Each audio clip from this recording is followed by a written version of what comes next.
सबसे पहले मैं अपने माता पिता के चरणों में नमन करता हूं, जिन्होंने मुझे इस काबिल बनाया आज यहां खड़ा हूं। हृदय की गहराइयों से मैं अपना अनमोल समय हमें देने के लिए इस धरती को जिन्होंने पवित्र किया है, पत्रकार हैं जिसकी शब्दों के द्वारा प्रशंसा नहीं की जा सकती, हमारे पास शब्द भी नहीं है कि उनका हम अपने मुख से ऐसा शब्द बोलें कि जिनकी प्रशंसा सीमित हो। बहुत ही आदरणीय सम्माननीय कर्मों धर्मों जिनके नाम को सभी जानते हैं, जिन्होंने अपना अनमोल समय हमें देकर हमारे ऊपर बहुत बड़ा कृतज्ञ किया है। मैं चाहूंगा उनका एक बार जोरदार तालियों से स्वागत किया जाए। इसके साथ इस संस्था से बहुत लंबे समय से जुड़े हुए हैं, मैं संस्था से क्या कहूँ, मुझसे ही जुड़े हुए हैं। हमारे गड्ढे के सरपंच हैं रवि खन्ना जी, जो मेरे साथी भी हैं और हर समय जब भी हमें जरूरत पड़ती है तहे दिल से हमारा सहयोग करते हैं। मैं उनका भी तहे दिल से विद्यालय की तरफ से धन्यवाद करता हूं। हमारा परम मित्र बोलूंगा मैं उनको, और अपने बनवासा के सरपंच हैं, बहुत ही मेहनती हैं, बहुत अच्छी छवि वाले व्यक्ति हैं। उन्होंने भी हमें अपना अनमोल जो समय दिया है, विद्यालय दिल की गहराइयों से नतमस्तक होकर उनका अभिनंदन करता है और जोरदार तालियों से उनका स्वागत करता है।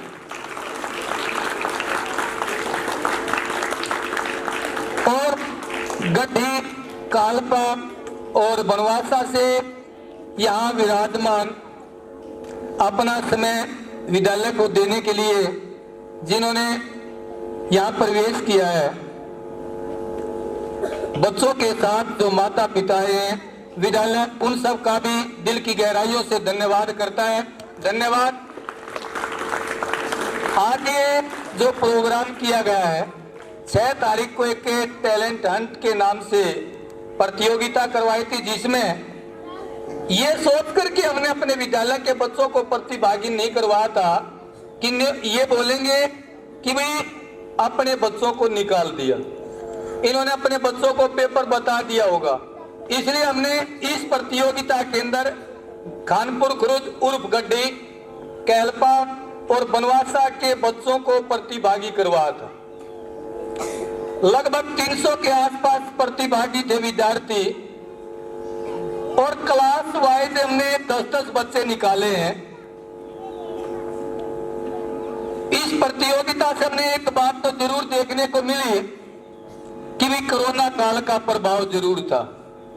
बच्चों के परिणाम को देखकर यह जरूर लगा कि कोरोना काल का प्रभाव है। एक बच्चा था जिन्होंने 50 में से 41 नंबर लिए थे, नहीं तो 25 और 30 के बीच में अंक आए हैं। कोरोना काल का इतना बुरा प्रभाव बच्चों पर पड़ा है, शायद मेरे हिसाब से दुनिया में और किसी वर्ग पर नहीं पड़ा होगा। लेकिन बच्चे हैं, जल्दी उसी पोजीशन में आ जाएंगे। ये प्रतियोगिता निस्वार्थ भाव से विद्यालय द्वारा कराई गई थी, हमें किसी प्रकार का कोई स्वार्थ नहीं था। और मैं ये कहता हूं कि विद्यालय हर वर्ष इसी प्रकार एक प्रतियोगिता जरूर कराएगा, जिसमें विद्यालय के छोड़कर और अन्य बच्चे प्रतिभागी होंगे। और विद्यालय का हम अलग से कर लेंगे अपनी, क्योंकि मुझे पता है जो प्रतियोगिता कराते हैं उनके ऊपर 20 प्रकार के आरोप लगाए जाते हैं कि अपने बच्चों को आगे ला दिया, अपना नाम बढ़ाना चाहते हैं, अपने स्कूल के नाम को ये करना चाहते हैं, इसलिए प्रतियोगिता करा रहे हैं। इसमें हमारा कोई स्वार्थ नहीं है, निस्वार्थ भाव से बच्चों के अंदर कंपटीशन भावना पैदा करने के लिए ऐसा किया है। और मैं ये बता दूं कि 2005 से हमारा विद्यालय स्थापित है, और 2005 से लेकर आज तक इस विद्यालय की एक खास खूबी है, जब भी वार्षिक परीक्षाएं होती है गांव के अंदर, बड़ौदा के अंदर आप पूछ लेना एक नंबर की भी नकल नहीं कराते हैं। माँ बाप जब बच्चे को लेकर आता है तो पहले बोल दिया जाता है कि नकल नहीं कराएंगे, चाहे आपका बच्चा पास हो चाहे फेल हो। हाँ पढ़ाएंगे। आपका बच्चा अगर ये बोल देगा ना कि मैं इस विषय में कमजोर हूं, चाहे मैं रात को भी टीचर उपलब्ध करा सकता हूं, जो चाहिए वो चीज मिलेगी बच्चे को, लेकिन नकल नहीं। हम चाहते हैं अकल से उठे, और यही वजह है कि आप बड़ौदा गांव के अंदर पूछ लेना, इस विद्यालय का एक अलग नाम है। किसी भी माँ बाप से बात करके देख लेना, आप ये कहेंगे भी नकल नहीं होगी। पढ़ाई के मामले में जितनी मेरे अंदर औकात है, जितना मैं कर सकता हूं, मैं केवल विद्यालय से छोड़कर अपने परिवार की घरेलू बातों में भी इंटरेस्ट नहीं रखता।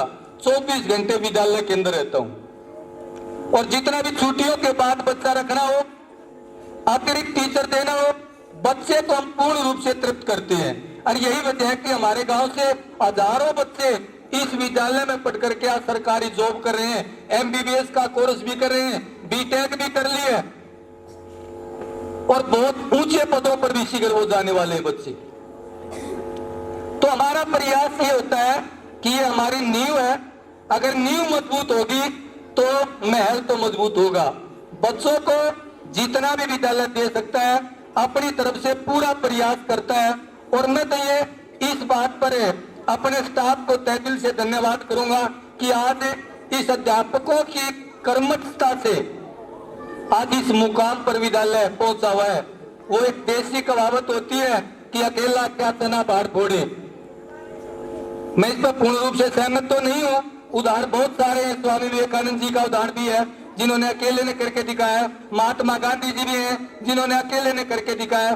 फिर भी जब तक संगठन नहीं है, आप ताश खेलते हैं, बहुत सारे आप बैठे भी हैं, ताश खेलने वालों से भी हमें शिक्षा मिलती है अगर थोड़ा सा सोचा जाए तो। 9 में 9 अंक होता है, उससे बड़ा 10 होता है, 10 से बड़ा 11 होता है, 11 से बड़ा 12 होता है, और 12 से बड़ा बादशाह होता है, और बादशाह से भी बड़ा इक्का होता है, और इक्के से भी बड़े उसकी काट होती है। बहुत सारी शिक्षा है इसके अंदर, अगर हम ले तो ऐसी बात नहीं है।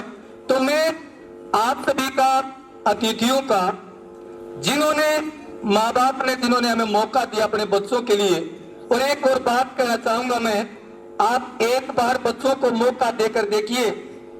हम दोबारा किसी माँ बाप को ये नहीं कहते नहीं बच्चे को यही रख लो। अगर आपने कमी लगती है तो अपने बच्चे को ले जाइए, क्योंकि बच्चे की जिंदगी के मामले में कभी समझौता नहीं करना चाहिए।